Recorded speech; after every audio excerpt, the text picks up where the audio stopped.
અગત્યના સમાચાર શહેરના કેટલાક તળાવના કરવામાં આવ્યા હતા કરોડ રૂપિયાના ખર્ચે બ્યુટિફિકેશન. વિવિધ તળાવ પૈકી માંજલપુરનો કુબેર સાગર તળાવમાં સફાઈનો અભાવ. પહેલા સૂકું ભઠ્ઠું અને ગંદકી બાદ વરસાદી પાણી ભરાતા પાણી કોર્પોરેશનને પાણી ઉલેચવાની પડી ફરજ. તળાવમાંથી પાણી કાઢવા માટે કોર્પોરેશનને મૂક્યા પંપો. આજે તળાવમાં પહેલા આવતું હતું મસીયાકાશનું પાણી. મસીયાકાશનું પાણી બંધ કરાયા છતાં યોગ્ય સફાઈના અભાવે જોવા મળી રહી છે ગંદકી. સમગ્ર મામલે પૂર્વ વિપક્ષ નેતા તમીબેન રાવતનું નિવેદન. બ્યુટિફિકેશનના નામે તળાવોને કર્યા છે બરબાદ. મોટાભાગના તળાવોમાં ઠલવાય છે ડ્રેનેજના પાણી. અધિકારીઓને છાવરતા હોવાના પણ કર્યા આક્ષેપ.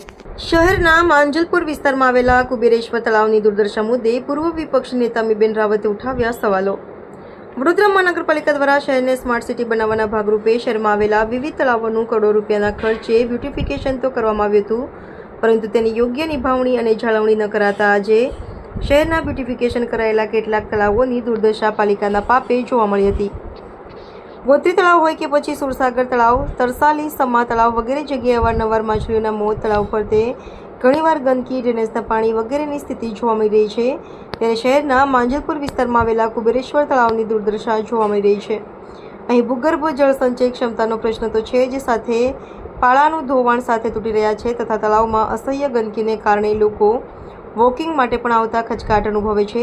ત્યારે સમગ્ર મામલે પૂર્વ વિપક્ષી નેતા અને વર્તમાન કાઉન્સિલર તમીબેન રાવતે કામગીરી પર સવાલ ઉઠાવ્યા છે.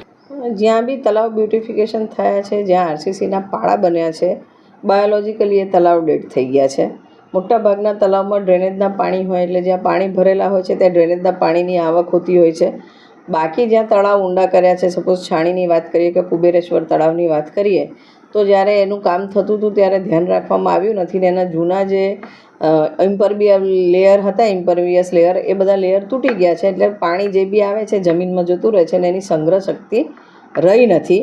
હવે પાછું એનું એ ઇમ્પરવિયસ પડ બંધાય ને ત્યારે પાણી ભરાશે, ત્યાં સુધી આ હાલત તળાવની રહેશે. એટલે બ્યુટિફિકેશનના નામે આપણે તળાવોને બરબાદ કર્યા છે એ જોવાઈ રહ્યું છે. બેન, ખાસ કરીને દંડકનો વિસ્તાર છે ભાજપના સત્તાધારી પક્ષના, અને ત્યાં આગળ તળાવનું લેવલ પણ ઊંચું આવી ગયું, તેમ છતાં ગંદકી પણ દેખાઈ રહી છે, પણ કોઈ ધ્યાન નથી આપતું. શું કહેશો?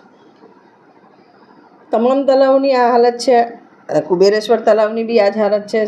ભાજપના દંડકની છે, પણ દંડક ફક્ત એમના વોર્ડ માટે તો નથી, પદાધિકારી છે. આખા શહેરના તમામ તળાવોની રિસ્પોન્સિબિલિટીઝ એમની છે. જ્યારે અનેક તળાવો પૂરાઈ ગયા છે, અનેકની હાલત ખરાબ છે, અને કરોડો રૂપિયાનો ખર્ચો જ્યારે સફાઈના નામે તળાવોના સફાઈઓના ઇજારા આપવામાં થતા હોય છે અને એનું મોનિટરિંગ ના થતું હોય, તો ડેફિનેટલી જવાબદાર અધિકારીઓ પર પગલાં લેવાની તો ફરજ એમની બને જ છે.